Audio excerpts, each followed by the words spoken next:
orëfën gjermane, ose orëfën austriake. Ndërsa Vučić kur ha patjetër që duhet ta shikoj BBC-n, pas edhe CNN-in, se ka dalë disa herë tek CNN-i. Po pjesën tjetër pastaj do shikoj o HRT-n, që është stacioni Kroat, sepse më atë ka i natin, ose stacionin e Bosnjës. Ktu është dallimi i madh, domethënë. Dhe Hungaria për shkak të kësaj antropologjie që ka ndryshon shumë nga ne. Dhe prapë duhet të kthehesha ke zoti Maguar, ai që tani, ju e dini që ai në maj e merr zyrtarisht detyrën e tij, ai që tani ka filluar bisedat me zonjën Ursula von der Leyen për projektet se si në kohën e lirimit të këtyre se ku do kanalizohen dhe se si do përfshihet prapë Hungaria ke pjesa e prokuraturës europiane që nëpërmjet zotit Orban atë janë zhdukur. Dhe kjo do japi lirshmëri të paktën për pjesën e korrupsionit. Por ne e dim që kur e lufton shumë korrupsionin do kesh rezistencë brendshme. Se zoti Orbani ka shtrirë gjërat e tij, ka shtrirë thellë, domethënë. Ne shikojmë jemi 13 vjet mbas Berishës dhe ne akoma i kemi njerëz të Berishës kudo që direkt ose indirekt na pengojnë. Pa diskutim. I ke edhe biznesmen, janë njerëzit e tij të cilët janë po ashtu edhe klientë të Ramës, ëh. Po, mos haro që domethënë të gjithë oligarkët tanë, për shumë nëse hungarezët krijuan Wizz Airin, që është një brand botror, këta biznesmenët tanë e kanë mendjen ku të grabisin buxhetin e shtetit. Kështu që jemi duke folur për diferenca abisale. Orban është njeriu që krijoi diferenca perceptimi kulturor. Perceptimi. Wizz Airin, OTP-ja më duket është hungareze si bankë. Po, por OTP-ja do përballet me probleme në këtë moment. Për shkak se kapitalet i ka të paqarta. Po ka krijuar disa brende në botë që janë skeç thua. Pra, edhe nëse ka bërë ndonjë faj, ka bërë edhe ndonjë të mirë. Ndërsa më thuaj një brend që bën oligarkët shqiptar. Zero me zhuf. Nuk e kuptojnë dot. Gjithmonë e kanë që të krijojnë një tunel në dogana ku të kalojnë në mënyrë preferenciale dhe të grabisin buxhetin e shtetit në mënyrë të drejtë për drejtë ose të tërthorë. Asa më vjen mirë që e kanalizuat këtu, sepse në vazhdim e kësaj dohet të thoja diçka. Në vitin 30, Patër Anton Arapi tek Hylli i Dritës bën një shkrim shumë interesant që ka qenë si pamflet. A jemi shqiptar apo do bëhemi? Interesant në një nga këto thotë që edhe vendet e tjera marrin kolpo për shkak të ndryshimeve historike, por ata kanë sisteme ose krijojnë ide në të cilat vërtet mund të bjerën, po prap këto ide nuk i lënë të zbresin, po këto ide i ngjisin sipër dhe ky është ndryshimi me ne, thotë. Ne prishim gjithçka që ka bërë para ardhës. Dhe mbi gjitha, ne nuk kërkojmë iden ose nuk e kërkojmë ndryshimin. Dhe kjo është ndoshta kjo që ju e thoni me drejtë, që nuk është kjo vedia që ti nëpërmjet një ide të lësh një brand për vendin, për shembull, biznesmenët shqiptarë duhet bashkoheshin dhe unë kam pa vetëm Salillarin që shkruan aty te urat. Po. Kjo u bën nga Salillari, drejt që mori, ti e bën me lekët e mia, nuk e bën me lekët e tua. Se dikur edhe kur bëni një çezëm në fshat të pasurit nuk vinin emër aty sepse është, domethënë, si i thaj. Atë që jep dorë djathtë duhet ta di dorë majt. Ne Salillari me lekët tona na bë brandin aty. Kjo uru bën nga Salillari. Dhe tash me që përmendë Patër Anton Arapin, ky mirë ka bërë që ka kritikuar, po dua të vënë në pa që kleri katolik ishte një armik i betuar i shtetit parë shqiptar nga Ahmet Zogu. Ahmet Zogu pati probleme më dhaja me klerin katolik. Kështu që njerëz të kompromisave nuk kanë qenë, as ata që të kishte për një arsye të madhe që qeverisit e para të Ahmet Zogut, për shkak se i vetë kishte diferencë shumë të madhe me ministrat e tij dhe me kryeministrat, ndërmjet tyre ka qenë Mehdi Frashëri, një personalitet par excellence, por që dhe u bashkua pastaj me gjermanët, fati perceptimit të tij të mirë. Kjo lloj diferencë e bënte Zogun që të ishte shumë agresiv, dhe ai ndaj klerit ka qenë shumë i ashpër. Ai, ju e dini, ai ka varur klerik. Të cilët bën kryengritje. Të cilët bën kryengritje. Të cilët financoheshin nga Serbia. Patjetër. Por ti klerin ke mënyra se si ta izolosh. E izolon në murgëri, Dhe Shqipëria kishte në atë kohë vende që ti ta mbaje brenda mureve. Është dënimi më i madh. Është shumë kollaj të flasim, po mos haro që kishe një mirëditë që shpallë Republikë më vete, e me tonë të paran, thotë kemi... është viti... Dhe si përfundim unë zogun, e di për çfarë e akuzoj? E akuzoj për mungesë ashpërsia, sepse ra në kompromisa pastaj dhe veriun e vendit të qeverisë nëpërmjet bajraktarëve, ju jepte një rrogë dhe merruni ju me atë. Mirëdita është një rast sui generis i cili të themi tregon atë pjesën eksotike të çmendur të individit shqiptar. Dhe ata më shumë na kanë mbuluar me turp në atë lidhje që kanë pa çka se për koleksionistët është një gjë e mrekullueshme sepse arrin të koleksionojnë pak pullat që ata nxorën ose ndonjë akt se çfarë bën.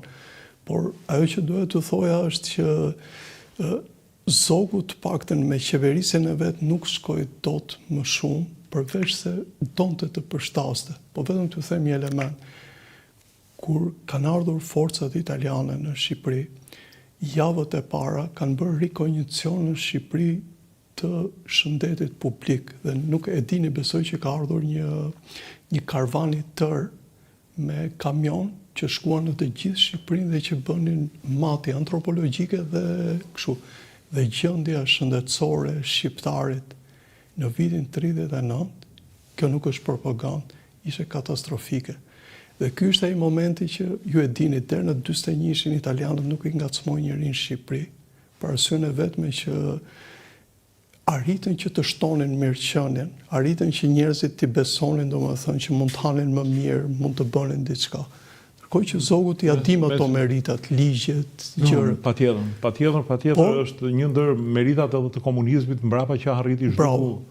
Ishin një popull me malarje, me të shohësh qytetet shqiptare janë ditë zezë nga urbanistika, nga me ujëra të zeza që rritnin nëpër kaldrëmën, nëpër lesh na tregon, padyshim, po mendoj që edhe Zogu atë bazë kisha mund të bënte më shumë, është shumë vështirë gjykoj ben. Gjithsesi kthehemi te magjarët shqiptar. I kapi shumë entuziazmi që nga magjari i madh Berisha deri te këta magjarët e vegjël nën fisha që janë këta Saliani, Lapaj, i ka kapur qefi. Nuk e identifikoj do të zotin Lapaj se çfarë ideologjie është.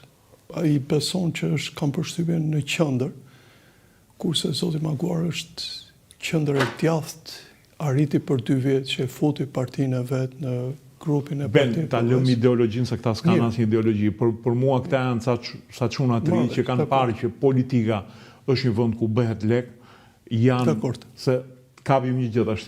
Magjari është i shkolluar mirë, ka punuar në institucionet e Bashkimit Evropian, ka punuar në shtet pra njeh administratën, ai di çka kërkon, di çka thot, di çka do bëj. Këta janë kumbuj. Këta s'kan punuar. Fjala është e ashpër që thotë ju, por nuk kanë objektiva. Shkollimi i tyre është në shkolla ditë e zezë. Saliani ka mbaruar shkollën, Universitetin e Henri Çilit vlla. Europianin ka mbaruar. E nxirrte Henri Çili për të bërë reklamë, e ka se ma e pash një ditë në gazetë, domethënë ky edhe i gos tjetër. Ky tashti ka kaluar pedagog, ky nxjerr brezat e rinj. Më fal, po unë jam ulur me njerëz që i thon vetes pedagog për politikën ndërkombëtare dhe janë ditë e zezur, burr. Ky tjetri, ky Lapaj, çka ka mbaruar? Universitetin e Tiranës juristë ka punuar një ditë burr, aksidente rrugore është marr. Qorri ku është, unë nuk e di, është pedagog është, po çka ka mbaruar Universitetin e Tiranës?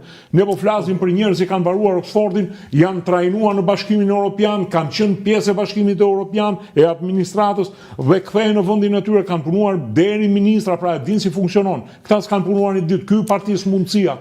Ky thot jam i djathtë dhe del te pallati, shiko si u doq pallati, thot. Kam parë emisionin te Netflix për djegjen e kullës Greenfield, që është një njëjti fenomen, pa aty vdiqën njerëz. Nuk u mori në gjithë dokumentarin smeret njëri me politikë. Që kjo është qeveria, që zvuri standarde. Po, ka vetëm një problem. Firma franceze që ka furnizuar panelet me firmën angleze dhe pse nuk ishin vendosur standarde. Po kjo nuk ishte punë e qeverisë. Qeveria bën diçka që i çon një agjenci e caktuar. Më kupton? Tjetër se neve agjencitë tona, neve s'po kontrollojmë dot ushqimin, lërë të tjera. Dhe ky dilte i binte qeverisë. Ore ti, Një herë ke pa në një legjislacion se si importohen këto panele, çka kriteresh ka njërin tjetër, bjerë një herë agjencisë. Prandaj po them që yes. Është domethënë asnjëri prej tyre nuk jam blen. Janë sa njerëz që e kanë parë që në pushtet bëhet lek, dhe bëhet lek në pushtetin shqiptar. Dhe duan janë të etshëm të vinë në pushtet të bëjnë lek të tyre. Këta mua nuk më ngacmojnë fare. Jo, besoj. Edhe gjetjet i kanë banale kur duan të bëjnë. Ngacmojnë më. Si? Edhe njerëzit nuk i ngacmojnë më. Si ngacmojnë fare, nuk i ngacmojnë fare. Shiko, keni drejt për diçka, por unë për të respektuar tek bashkëbisedimi që po ju po përpiqemi të frym kot, prandaj. Po, e solla në aspektin ideologjik për arsyen e vetme që nëse do futesh në parti, duhet të kesh një justifikim të dogmës të cilën ti përket. E majta si ishte futur fare në parlament, a? Po, dhe kjo është e çast. Dhe në këtë rast, partitë tona e para nuk identifikojnë dot veten ose nuk gjenin dot element që të krahasoheshin me Zotin Maguar. Nga zëllimi ka qenë i tillë që në qoftë se do mobilizonin njerëz, ata mund të bëjnë ndryshimin. Por ju që bëni emision gati për ditë, sa herë ja u keni thënë këtyre njerëzve që ju lutem krijoni frym. Unë vetë vazhdimisht u them kur mundem, ju lutem krijoni frym. Dhe fryma nuk krijohet duke bërtitur. Fryma krijohet duke argumentuar dhe fryma krijohet që njerëzit të të besojnë nga mënyra si flet, të besojnë nga objektivat që vendos. Ndërsa zotëria që po flasi Maguar ka qenë shumë i qartë në mënyrën si ka ardhur dhe ajo fraza që unë e kam përdorur para 4 ditësh në shkrim timin, unë njoh sistemin, vendosa me thonjze. Këta, askush nga këta nuk njeh sistem. Se një pra, s'ka punuar asnjë popull. Bravo.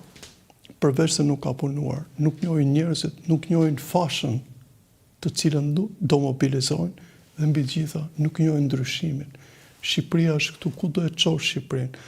Dhe kur do e çosh Shqipërinë në pikën B, si do jetë Europa në atë kohë kur ti e mendon? Se ti mund ta çosh tu, për Europa është në pikën I. Dhe ja vlen ky ndryshim me ty kur ky ndryshim me Ramën mund na çojë ke gërma K, që është afër gërmës I. Dhe këto janë dilemat shumë të mëdha që njerëzit të cilët e kanë parë as në Ungari se kanë parë me simpati. E para që një njeri mund ta ndryshojë dhe e dyta edhe stigma që unë dërtua mbi zotin Orban ka qenë një stigëm e papërballueshme, edhe ne jemi Patjetër, ju lëshua kundra gjithë mas media. Po, ne jemi gjithë mas media perëndimore. Ndërkohë që me çka kam parë, ti nuk konsulton dot dhe mediat tuaj, sidomos